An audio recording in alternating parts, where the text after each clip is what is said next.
Tony G with ace-king again. Must be the 5th time here tonight. Absolutely nothing. Yeah, it wasn't personal at all. It was just an attack on all of Russia in general.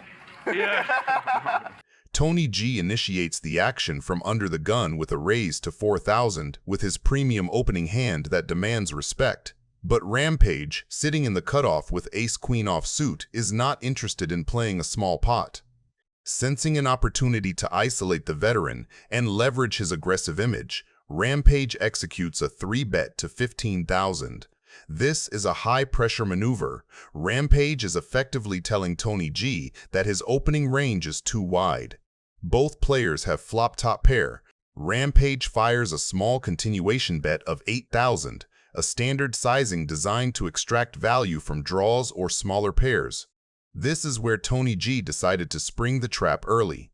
He executes a powerful check raise to 30,000. By doing this, Tony G is attempting to define the hand immediately and represent a monster like a set of 5s or 8s. The turn brings the 2, a card that significantly increases the psychological tension.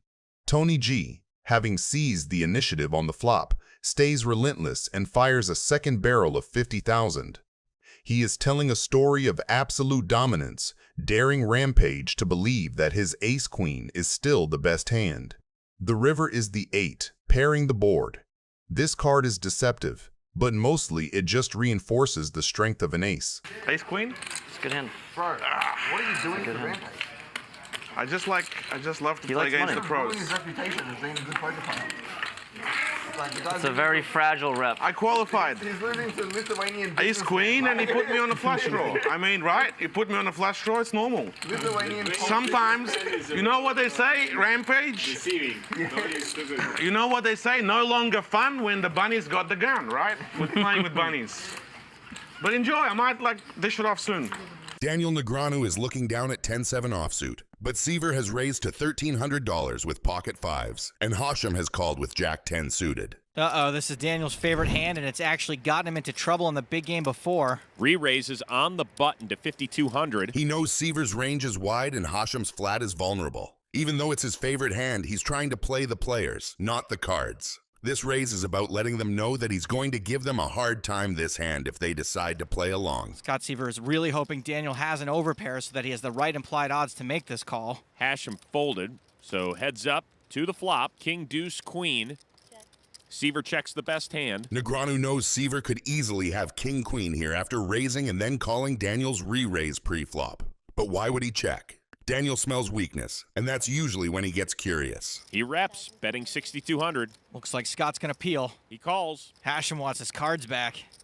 6 of spades on the turn. Seaver checks. Daniel still got just 10 high. This is one of the dangers of having a favorite hand. Daniel does not look like he's about to check. After just calling the flop and checking the turn, Negreanu is probably putting Seaver on a draw or the weak pocket pair he does indeed have. He's thinking, if I apply the right pressure now, Seaver might just fold and give me all the money. Daniel does fire that third barrel, making it 14,200 to go.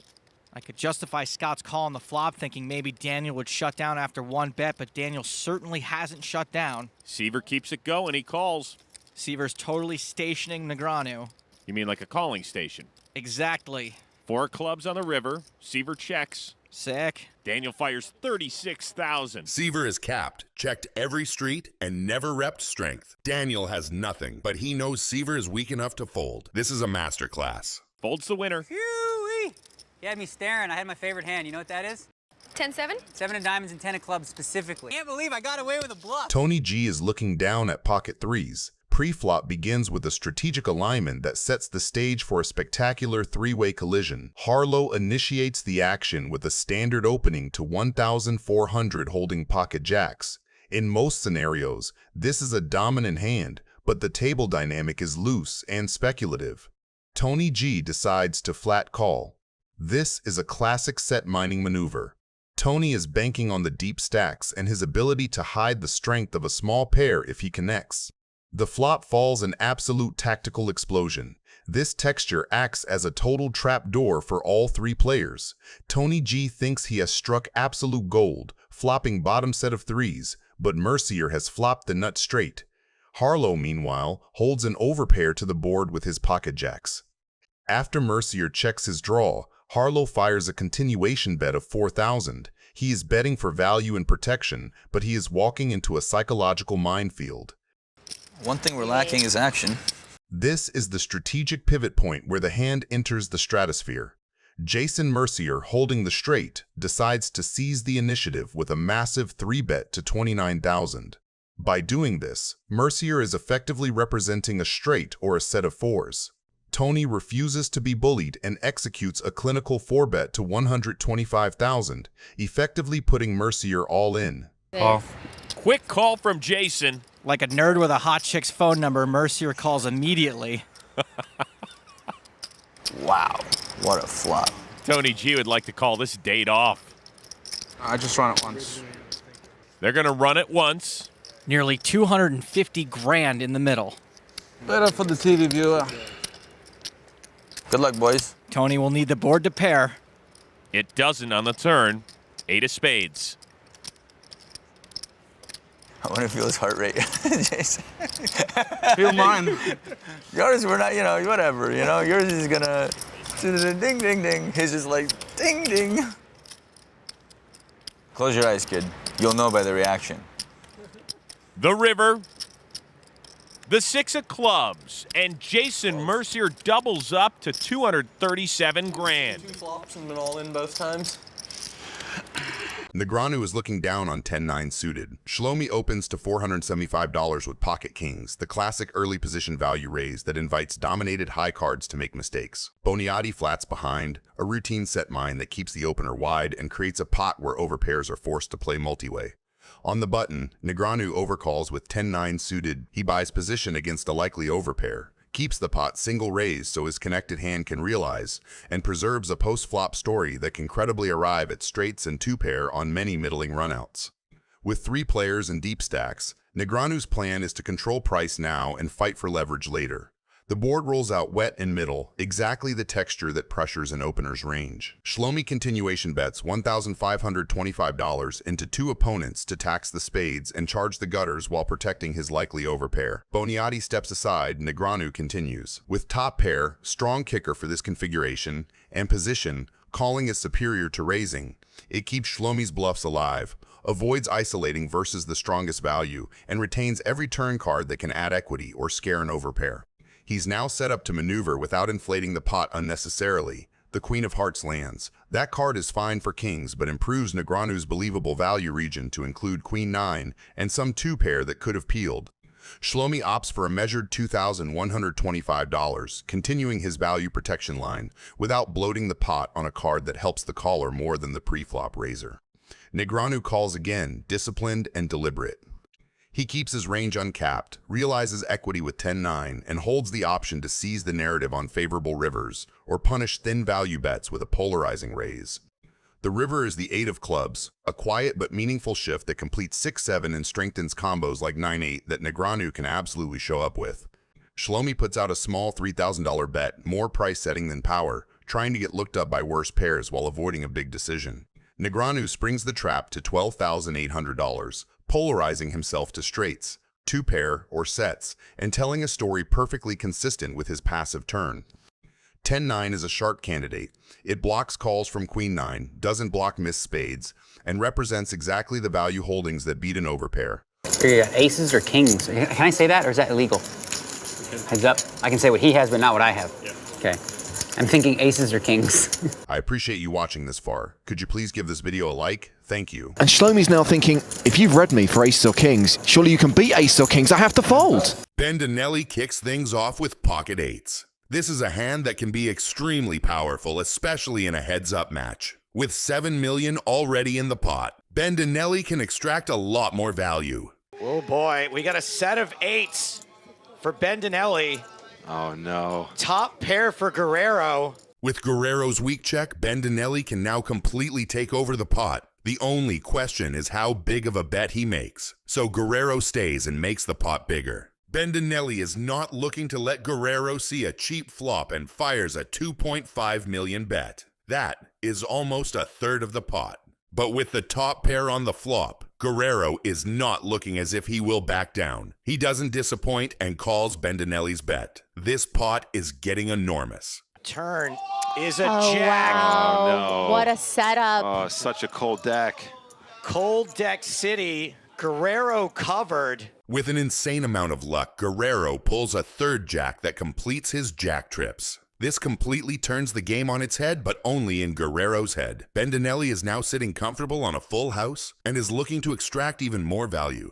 Bendinelli is completely aware of how strong of a position he now finds himself in. That's why he fires a $5.5 million bet that is there to prevent weaker hands from playing for the river and maybe dissuade stronger opponents with weak mental game. But fortunately for Bendinelli this time around, Guerrero is anything but a poker player with weak mental game. He is completely unaware of the kind of trap he is walking in and confidently calls the enormous bet from Bendinelli. River. Oh The my board pairs, but it's the gosh. 8. No. It's quad No. 8 for Bendinelli. Wow. This is unbelievable. This is the coldest of decks. It doesn't get any colder than this, Maria. I'm glad you got a sweatshirt for this hand, Nick. Insane. The turn delivers another 8, which completes the quads for Bendinelli, which I can't believe I am saying again in this video, but is even luckier than Guerrero's jack. Now Guerrero is first on the move. He has a big choice ahead of himself, and I am starting to believe, based on his previous ones, that he will make the wrong one. And the wrong one he does. He fires a slightly smaller bet of $3.8 million, which looks completely abysmal from where we are sitting. I can't think of a reason he would commit so hard to such a weak hand other than a bad earlier read. Bendinelli with his quads doesn't really have anything to think about, other than baiting Guerrero and paying even more on this disaster of a hand. What do you think? Will he bet half the pot, or will he go crazy and shove all in? Let me know in the comments. Put this to bed. Announces all in. Guerrero hasn't snap called.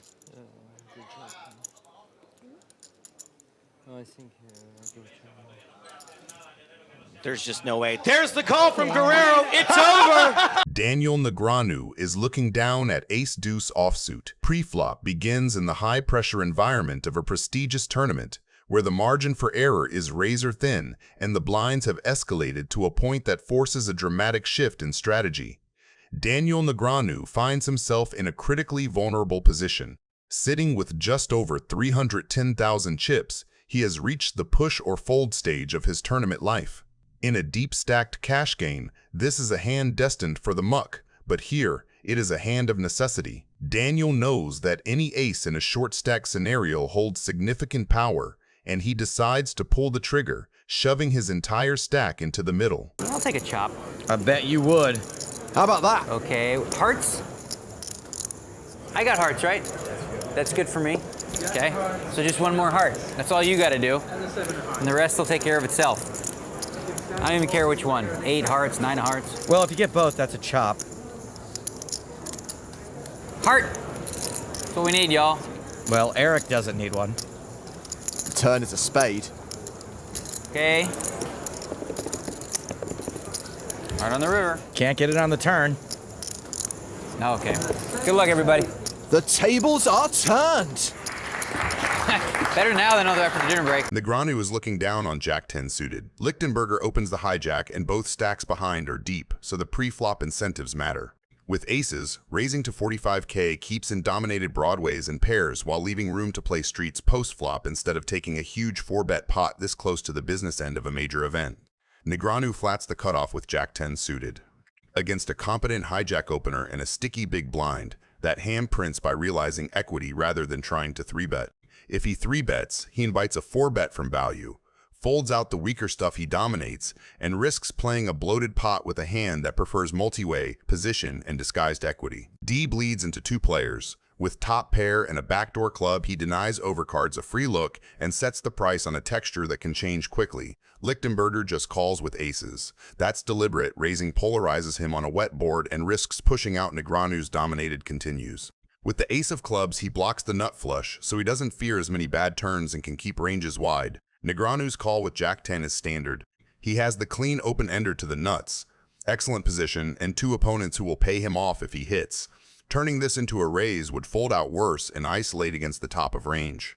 The 7 of clubs hits, and Negreanu picks up the straight at the same time the front door flush completes. Lichtenberger checks as well, which keeps his range disguised and preserves the option to spring a check raise. With aces that include the ace of clubs, he can induce a bet, choose between calling and jamming, and if he is behind, he carries 9 outs to the nuts. Negreanu fires 295k to tax everything at once. The bet extracts from 2 pairs and sets that fear a 4th club, charges single club over pairs that refuse to fold, and denies a cheap river to ace of clubs holdings that would love a free card. The sizing is intentional because it sets up a straightforward stack-off versus a check raise, and avoids giving a volatile river the chance to undo his equity lead. Feeling comfortable right now. See? You can tell by my energy. Relaxed. What does that usually mean? Huh? What? Dang! As soon as I start yapping, he goes in. Oh, man. Imagine that you are so good with the mind games that you can induce an all-in shove with just some yapping. It's tough decision. I'm gonna need a minute. While we wait for Negreanu to make his decision, please give this video a like. Thank you. Because you check the turn. I guess you do that with the ace-high flush, right? Well, you have to have it. I don't think I can fold, though. Nice hand, bro. This part here was inaudible, but you can clearly see that he is saying deuce of hearts a few times. Called the deuce of hearts. Were you hearing me saying deuce of hearts?